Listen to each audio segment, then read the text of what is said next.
il nous faut de temps en temps avoir des échanges.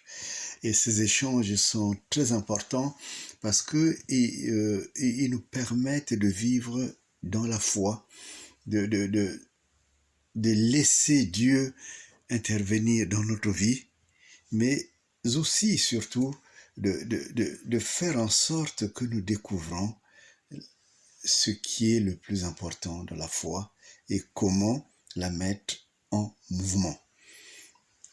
Je dis cela parce que une des questions que ces derniers temps euh, le Seigneur m'a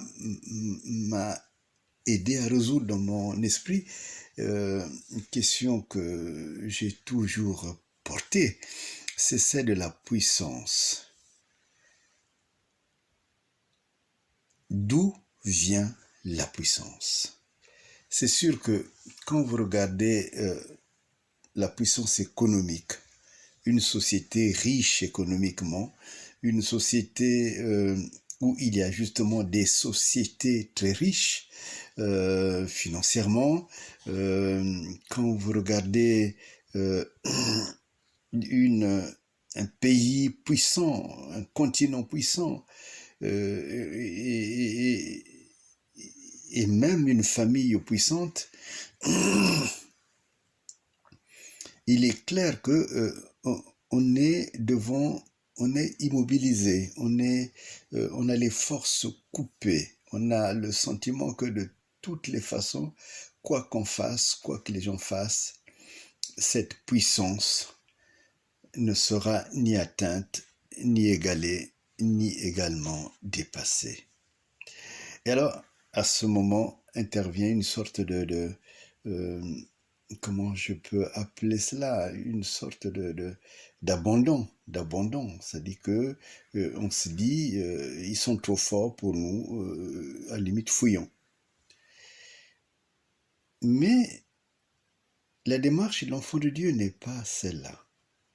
La démarche de l'enfant de Dieu, c'est toujours d'interroger le Seigneur. Mais d'où vient leur puissance? D'où vient la puissance de manière générale? Quand on regarde très bien, quand on suit bien les pays, disons, un continent ou une culture, la culture occidentale, que beaucoup ont admiré à travers le temps, même si maintenant elle pose quelques questions, justement, du fait de l'abandon de Dieu, on est amené à se dire, mais d'où vient la puissance de l'Occident? Et quand on connaît la théologie, quand on connaît l'histoire du christianisme, on sait que dans des périodes où Paul appelait l'Occident, il appelait par un nom, c'est le nom barbare. C'est les peuples barbares, où il y avait beaucoup de sacrifices humains, beaucoup de choses en fait qui ne pouvaient pas du tout être apparentées à de la puissance. Et à ces barbares a été annoncée la parole de Dieu. Et il y a eu particulièrement un théologien africain, Augustin, Saint Augustin, qui avait dit une parole importante. Il a dit qu'il faudrait que le christianisme percute l'Occident. Percute l'Occident, c'est un mot très fort. Et il fallait que l'Occident soit percuté par la foi chrétienne, par l'évangile, la bonne nouvelle, l'évangile, pour que cette société vive. Et c'est ce qui a été fait. L'Occident, ces barbares, ont été percutés par la puissance de Dieu, par la parole de Dieu. Alors, la parole de Dieu, qui est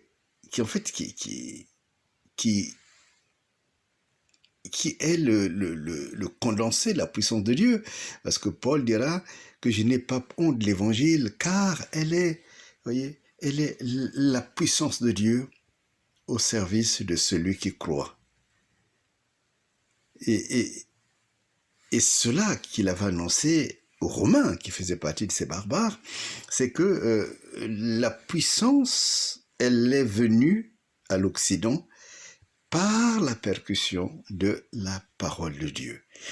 Donc c'est la parole de Dieu qui est venue donner à l'Occident la puissance que le monde entier a prêt à admirer, à contempler et même devant laquelle le monde a succombé.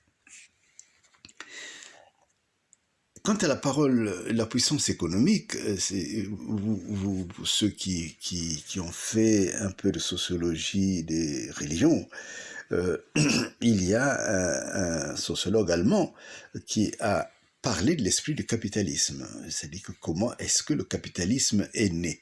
Or, le capitalisme a créé justement ce que l'on peut appeler la puissance économique, la puissance financière. Toutes ces grandes institutions, même les grandes banques du temps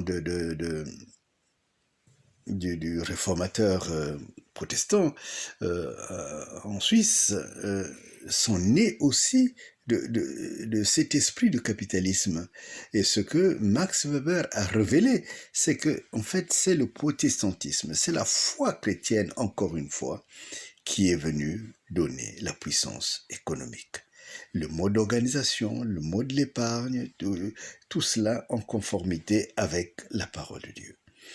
Donc, on peut aller sur beaucoup d'autres choses, y compris au niveau des organisations sociales, ce qu'on appelle les universités, ce qu'on appelle les hôpitaux, tout cela, c'est venu de la foi chrétienne, de celles et ceux que l'Évangile avait touchés pour être au service des autres. Et on peut avancer. Donc, pourquoi j'ai dit cela? Parce que souvent, on va chercher la puissance ailleurs que là où il aurait fallu aller la chercher.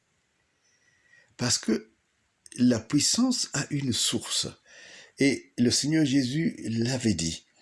Il avait dit, à toi appartiennent le règne, la puissance et ce qui donne après la gloire. Donc, il est important que nous sachions aujourd'hui que c'est par Dieu que la puissance descend dans la société. Elle descend par la pratique de l'évangile.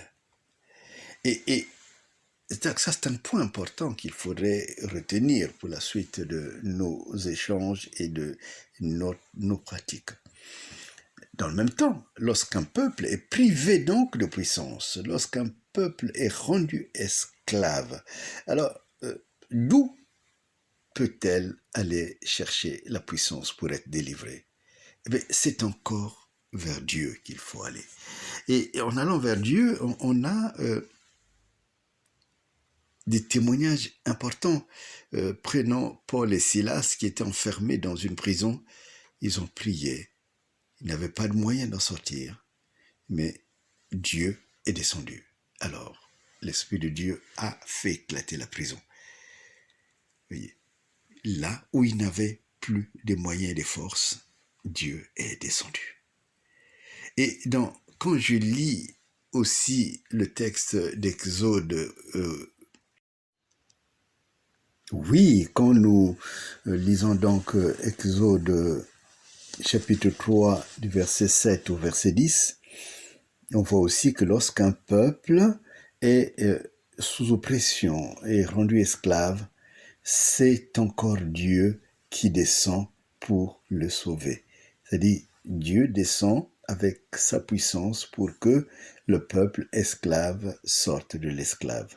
Et Dieu le fait changer et de position, mais aussi fait vaincre l'oppression. Et donc, si on arrive à bien comprendre, d'un côté, il y a l'acquisition de la puissance. La puissance, nous l'avons en accueillant l'Évangile qui vient changer toute notre vie. En accueillant l'Évangile, même pour tout un peuple. Parce que Paul dit, je n'ai pas honte de l'Évangile, car c'est la puissance de Dieu pour le salut de quiconque croit. C'est la puissance de Dieu qui vient habiter quiconque croit. Et dans le même temps, Exode nous informe que lorsqu'un peuple est devenu sans force, entouré, c'est Dieu qui descend lui-même pour déployer sa puissance. Et nous avons là, disons, une sorte de périmètre dans lequel nous pouvons toujours dire que je suis plus que vainqueur. Pourquoi je suis plus qu'un vainqueur? Parce que je sois sous oppression ou que j'ai besoin de me lever dans la puissance de Dieu, eh bien, c'est à Dieu seul qu'appartiennent cette puissance ou ces puissances-là, qu'elles soient économiques, qu'elles soient politiques, qu'elles soient puissance sociale, parce que Dieu est justement le Tout-Puissant. Alors, dans la poursuite qui est la nôtre, qu'est-ce que cela nous apporte d'important? Ce que cela nous apporte, c'est le fait que quand tu fais la marche vers Dieu, Dieu vient vers toi, en toi, pour mettre en œuvre sa puissance. Donc, cela, quel que soit l'état dans lequel vous êtes, là, en m'écoutant, en me regardant, il vous faut chercher la puissance de Dieu. Et vous verrez, comme on dit, la grâce de Dieu à l'œuvre. C'est-à-dire, vous verrez la puissance de Dieu à l'œuvre dans votre vie. Et lorsque vous êtes sous oppression, comme l'oppression sous laquelle vit le peuple du Congo, vous avez là aussi Dieu qui descend pour sauver le peuple qui est sous esclavage. Mais c'est là qu'intervient un élément important. Cet élément, c'est que il faut que nous apprenions à supplier Dieu, à mettre toutes nos souffrances devant Dieu. Et lui, il entend nos cris, c'est ce que dit Exode, et il connaît le niveau de souffrance sous lequel l'oppresseur nous met. Alors, il sait que nous n'avons plus la force pour combattre par nous-mêmes. Dieu va descendre pour nous sauver. Il va venir exprimer sa puissance, imposer sa puissance et faire triompher sa puissance. Pour qui? Pour nous qui croyons en lui. Pour nous qui sommes son peuple. Donc, mes amis, cela est important. Et pourquoi je le dis? Je le dis parce que à partir de demain lundi, à 19h30, nous allons introduire dans notre marche vers la libération du Congo, nous allons introduire ce qu'on appelle un instant de supplication de Dieu.